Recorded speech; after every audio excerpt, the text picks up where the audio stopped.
Gaga's rise was also meteoric. Her first two singles went to #1 in 2009. But her last album, Art Pop, released last year, failed to be the blockbuster the industry expected. You yourself were quoted as saying last year, "People think I'm finished." Did you feel that people thought you were finished? I felt like people were, some people were holding me to a very high standard.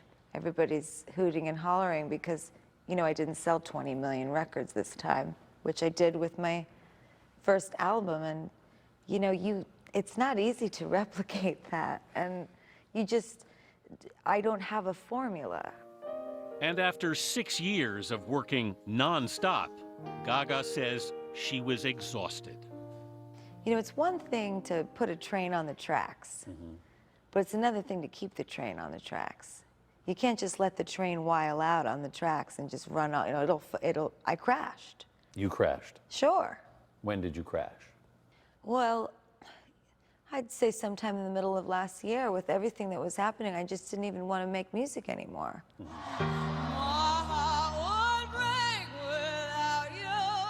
Performing on the YouTube Music Awards last November, she nearly broke down. What happened that night that you got so emotional? You know, I'm not really legally allowed to say exactly what happened that day. But, you know, my partner left me.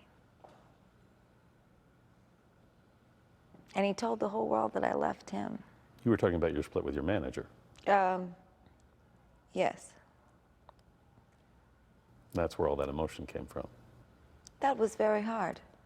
The news, which broke just days before her album was to be released, shocked the music world. Troy Carter had nurtured her career for 7 years, but Gaga felt her managers were taking her for granted. I think I felt like they weren't proud. Why weren't they proud? They had moved on to other things, other business ventures, and I felt abandoned. But, you know, that's my own issues. You know, every artist needs different things. You got so much so fast. What do you want now? Just want to be happy. And I can't tell you how happy singing this music makes me. You know, excuse me. Let me ask you this. Why do you think all the other stuff didn't make you happy? It did. It did? It does. It made me so happy. I love so much every song, every performance, every moment that we've had because I have stuck to my guns. It's just that I got tired fighting to keep it my way. And, you know, Tony, that's one of the first things he said to me. He said, don't you ever, ever, ever, ever, again or in the future, let anybody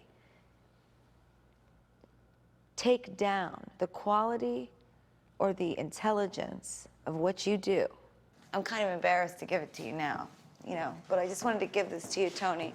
The day we visited the studio where Bennett still paints every day, I paint when I'm sad. Gaga brought him a gift. Oh, wow. Let me see that. It's just that I was really sad and I wanted to put all of that feeling somewhere else. And I made this. That's the demon. Yeah. And I wanted to give it to you because you have so much to do with it being gone. I can see how intense it is, the feeling of it. Thank you, sweetheart. You're welcome. Thank you. Thanks. Thanks. I left my heart. In San Francisco last month, where Tony Bennett celebrated his 88th birthday, he looked out his hotel window that morning. There was this plane, and it was a big letters saying, "Happy birthday, Tony. Love, Lady Gaga." We went for about 3 hours. It went around San Francisco. What did you think when you saw that? She has such a taste in making wonderful things happen. What do you think you brought to Tony in this? Styling tips. I'm just kidding. You can't style Tony. I like that about him. But I hope what I've given Tony is a moment for him to really bask in how many people's lives he's really changed. That would be but beautiful.